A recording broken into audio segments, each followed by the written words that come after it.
নমস্কাৰ জিয়া medical YouTube চেনেলে আপোনালোক সকলোকে আন্তৰিক অভিনন্দন। আজি আমি আলোচনা কৰিম লাইচোবিয়ন চিৰাপৰ বিষয়ে, ইয়াৰ ইউজ, ড'জ, সাইড ইফেক্ট আৰু প্ৰাইজৰ বিষয়ে আমি আলোচনা কৰিম। কোন কোম্পানী বনায় এই বিষয়ে আমি বিতংভাৱে আলোচনা কৰিম। যদি আপুনি মোৰ চেনেলত নতুন তেনেহ'লে ছাবস্ক্ৰাইব কৰি ৰাখিব আৰু ভিডিঅ' লাইক কমেণ্ট শ্বেয়াৰ কৰিব। যদি ফেচবুকত চাই আছে তেনেহ'লে মোৰ চেনেলটো ফ'ল' কৰিব, লাইক শ্বেয়াৰ কৰিব, আন দহজনকো চোৱাৰ সুবিধা কৰি দিব। লাইচোবিয়ন চিৰাপত কি দিয়া থাকে? Lysine hydroxide, vitamin B1, vitamin B3, vitamin B6, vitamin 12 থাকে। ই এক বহুত ভাল চিৰাপ, আপোনালোকে যিকোনো ফাৰ্মাচীত পাব, এলোপেথি ফাৰ্মাচীত পাব আৰু ডক্টৰে এই চিৰাপ বহুত চইচ কৰা দেখা যায়। লাইচোবিয়ন চিৰাপ খোৱাৰ ফলত কি লাভ হয়? লাইচোবিয়ন চিৰাপে ভোক মৰাত সহায় কৰে, য'ত নেকি দিয়া আছে লাইচিন হাইড্ৰক্সাইড দিয়া আছে, যিয়ে ভোক মৰাত সহায় কৰিব। Vitamin B1, vitamin B3, vitamin B6, vitamin 12, যিয়ে আমাৰ প্ৰিপাৰেশ্যনৰ যিখিনি সমস্যা আছে আমাৰ শৰীৰত, এইখিনি সম্পূৰ্ণৰূপে সমাধান কৰাত সহায় কৰিব।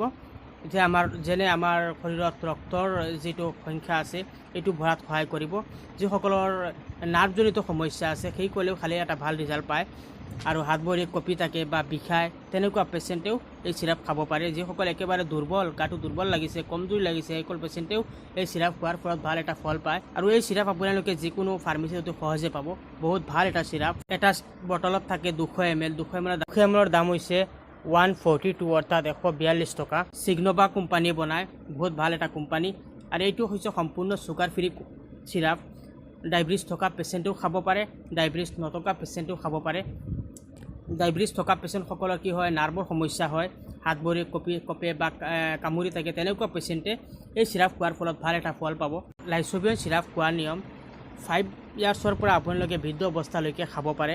5 ইয়াৰ্ছৰ পৰা আপোনালোকে 5 ml কৰি খাব পাৰে। 18 বছৰৰ পৰা 10 ml কৰি আপোনালোকে 2 বাৰ খাব পাৰে খোৱাৰ পাছত।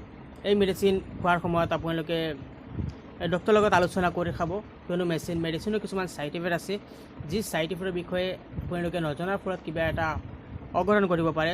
যাৰ কাৰণে আপোনালোকে মেডিচিন খোৱাৰ সময়ত, যিকোনো মেডিচিন খোৱাৰ সময়ত আপোনালোকে ডক্টৰৰ লগত আলোচনা কৰি খাব। নিজ ইচ্ছামতে কোনো মেডিচিন নাখাব আৰু ভিডিঅ' চাই কোনো ধৰণৰ মেডিচিন নাখাব।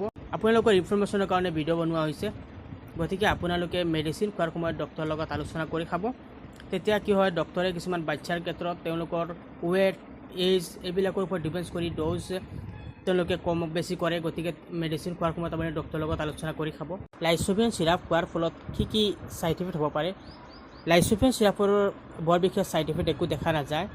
কমন ছাইড ইফেক্ট বমি হোৱা বা তলপেটত অকণমান বিষ হোৱা বা ডিচেণ্ট্ৰি হোৱা, তেনেকুৱা কণ্ডিশ্যন হ'ব পাৰে। যদি এনেকুৱা কণ্ডিশ্যন হয়, একো টেনশ্যন ল'ব নালাগে। ইয়াতকৈ যদি বেছি কিবা দেখুৱাইছে তেনেহ'লে, ইয়াতকৈ যদি বেছি কিবা প্ৰব্লেম দেখুৱাইছে তেনেহ'লে আপুনি ডক্টৰৰ লগত আলোচনা কৰিব। ডক্টৰে তেতিয়া আপোনাৰ প্ৰপাৰ এটা ট্ৰিটমেণ্ট কৰিব, আপুনি সুস্থ হৈ যাব।